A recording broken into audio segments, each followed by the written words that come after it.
contadores y actuarios, el día de hoy vamos a hacer el segundo tema del test trend que vamos a hacer de las 12 semanas de capacitación para el proceso contable, alias la contabilidad básica de una empresa, ¿vale?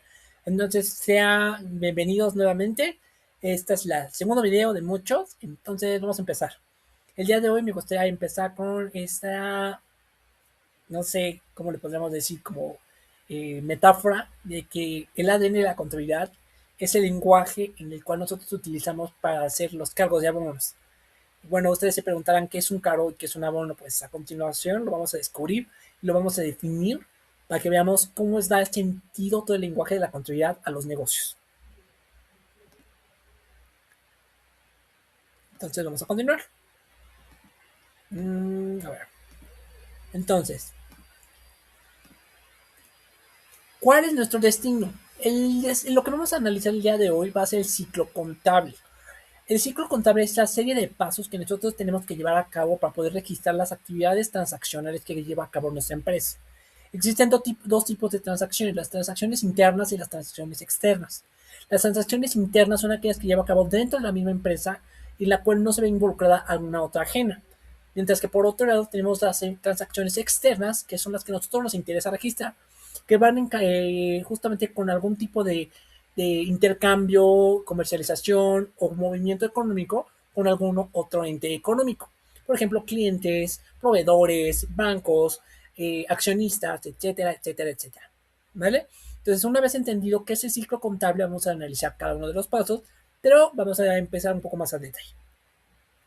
Entonces, antes que nada, hablamos en un principio en el primer video sobre los activos y los pasivos y el capital.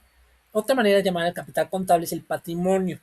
Ahora, algo que necesitamos tener en claro y como algo así como la ley o regla de oro que lleva a cabo la contabilidad es la ecuación contable básica, que nos lleva a cabo justamente lo que es el equilibrio dentro de la contabilidad.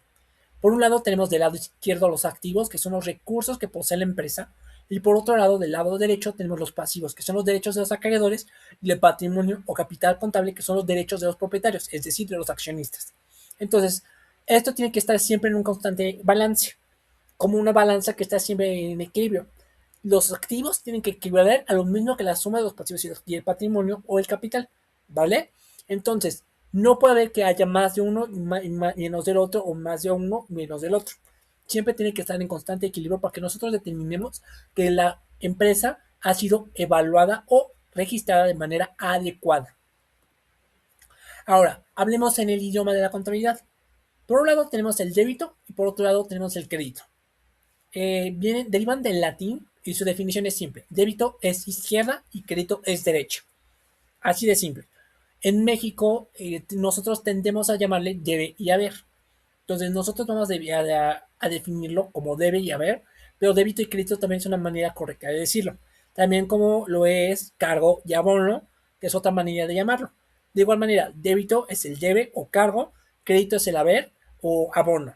¿Vale? Entonces, ¿cómo afectan los débitos y créditos en la ecuación? Recordemos, débito y crédito es cargo y abono, debe y haber. Cada lado de la ecuación responde de manera distinta a cada uno de los elementos de la ecuación contable. Del lado de los activos, aumenta del lado del débito, del cargo o del debe, ¿ok? Y disminuye del lado del crédito, abono o haber.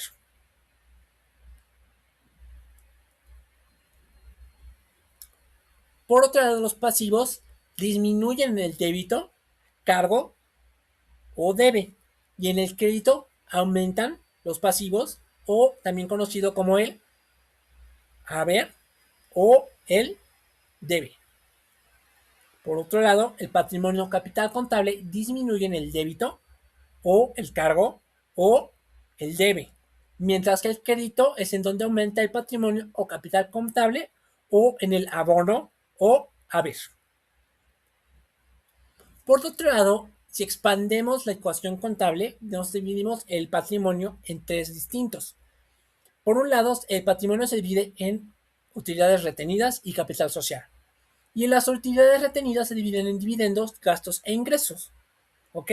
Ahora, ¿cómo es que intervienen el débito y el crédito en ese sentido? Para los ingresos, Vamos a reconocer el crédito como los aumentos y el débito como las disminuciones. Mientras que en los gastos va a ser el débito donde aumente y el crédito en donde disminuya. Y por último, los dividendos va a ser el débito en donde aumenten y el crédito en donde disminuyan. Ahora, la primera parada es el libro diario. El libro diario es aquel en el que nosotros registramos las transacciones básicas que ocurren en el día a día. Entonces, para ello necesitamos contar con las siguientes descripciones. Tenemos que tener una fecha, una cuenta, un debe y un haber. Y justamente también hay que registrar una descripción de esa transacción. Ahora, en principio se hace este registro en papel, a papel, a manito y a pluma y lápiz, pero con el tiempo se han desarrollado muchas plataformas electrónicas en las cuales nosotros podemos registrar este tipo de registros. Ahora, estos tipos de sistemas se les conocen como ERP, que analizaremos con detenimiento en cursos posteriores. Ahora, cuando tenemos los registros en el diario, vamos a tener los siguientes tipos de transacciones. No son las únicas, pero son las que necesitamos conocer con anterioridad para comenzar a empezar en el sentido contable. Por un lado tenemos la transacción número 1, que son las emisiones de acciones comunes. En este caso vemos que el 1 de enero se emitieron acciones comunes a cambio de efectivo. Entonces, como tal, aumentó el efectivo, por lo cual hay un debe de 30,000 y aumentó las acciones comunes, por lo tanto hay un haber de 30,000. Por otro lado, en la transacción 2 hubo un préstamo bancario, en la cual se obtuvo un préstamo del banco. El 1 de enero, entonces ocurrió un debe de 10,000 pesos en el efectivo y un haber en los documentos por pagar de 10,000. Ambos aumentan porque aumenta el efectivo y aumenta la deuda por pagar.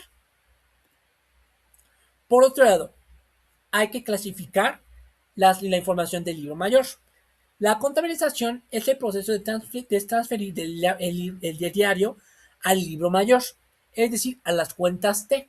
Las cuentas T son aquellas que acumulan todas las transacciones que llevan a cabo una cuenta para poder determinar su saldo final y así preparar los estados financieros o antes de eso la balanza de comprobación. Entonces, como podemos notar, en la transacción 1 ocurrió el, el cargo al efectivo de 30,000 y el cargo en efectivo de 10,000. Cada uno, en principio, por la cuestión del efectivo de las acciones y los 10,000, que justamente fue el préstamo del banco. Por otro lado, el abono a los documentos por pagar y a las acciones en común, ¿por qué? Porque fueron 10,000 pesos por el pasivo que aumentó y 30,000 pesos por las acciones que aumentaron dentro del capital. Ahora, vamos a ver cuáles son las otras transacciones que pueden ocurrir dentro de la operación del negocio. Por un lado está la compra de equipo por 24,000 pesos en efectivo. Entonces hay un débito de 24,000 en el equipo y un abono en el efectivo por 24,000. Por otro lado, tenemos en la transacción número 4 el pago de 3,600 de alquiler para un año por adelantado.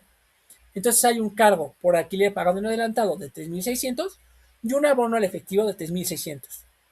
Por otro lado, de la transacción 5 tenemos una compra de suministros por 7,100 a cuenta. Tenemos un cargo de suministros por 7,100 y un abono a cuentas por pagar de 7,100. En la transacción número 6 tenemos la prestación de servicios por 12,000 al contado, por lo cual tenemos 12,000 pesos en cargo de efectivo y abono en ingresos por servicios de 12,000. En la transacción número 9 tenemos pago de salarios empleados por 8,400, por lo que tenemos un cargo de gastos por salarios de 8,400 y un abono en efectivo de 8,400. Y en la 10ª transacción tenemos un pago de dividendos en efectivo por 1,000 pesos, por lo que tenemos un cargo por dividendos de 1,000 pesos y un abono de efectivo de 1,000 pesos. Analicemos cada una de estas transacciones. La compra de equipo requiere justamente el aumento del equipo como activo, por lo cual es un cargo efectivamente en el equipo y un abono en el efectivo. ¿Por qué? Porque se reduce el efectivo que nosotros pagamos por el equipo.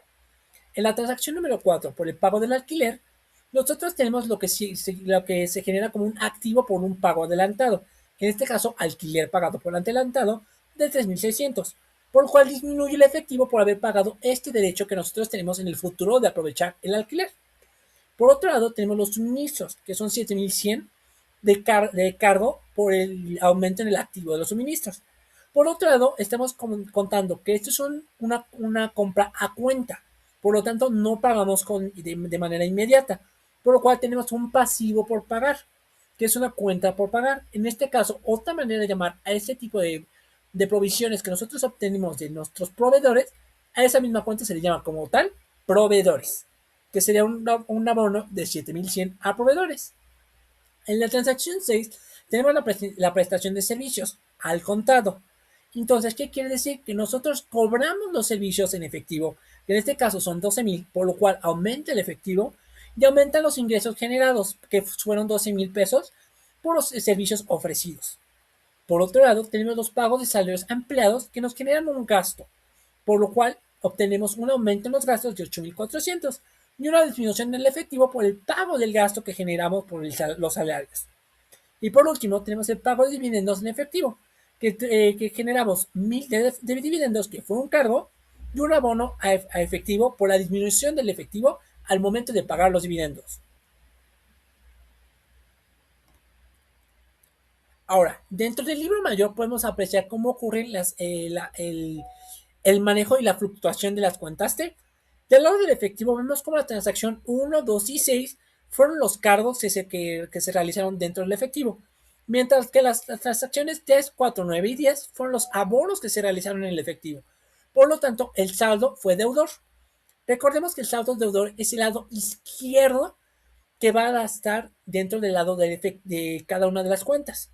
Entonces, quiere decir que haciendo la operación de suma del lado izquierdo y la resta del lado derecho del efectivo, tenemos que el saldo como total nos da un positivo, que es del lado deudor, 15,000.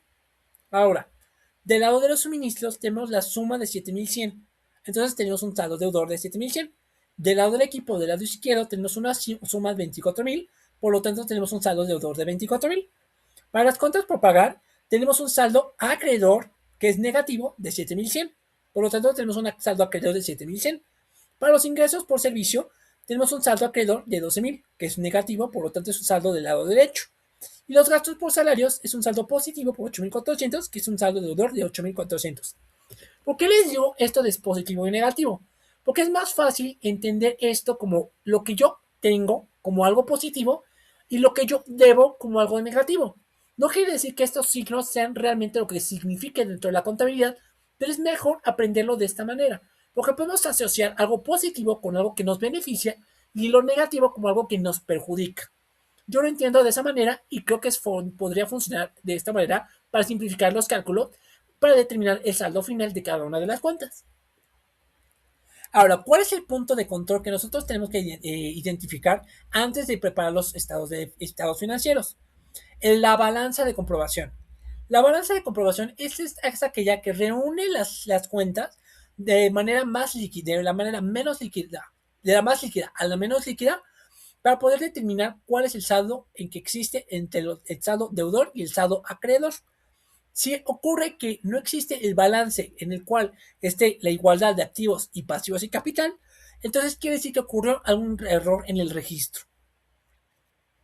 Ahora, como podemos apreciar, este es un ejemplo de balanza de comprobación. Por un lado tenemos en el saldo deudor 50,100 y por el otro lado en el saldo acreedor 50,100.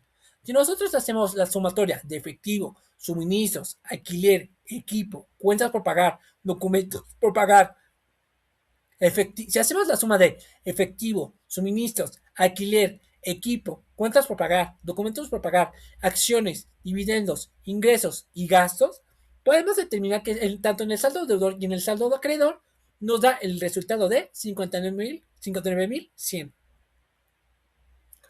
Recapitulemos entonces.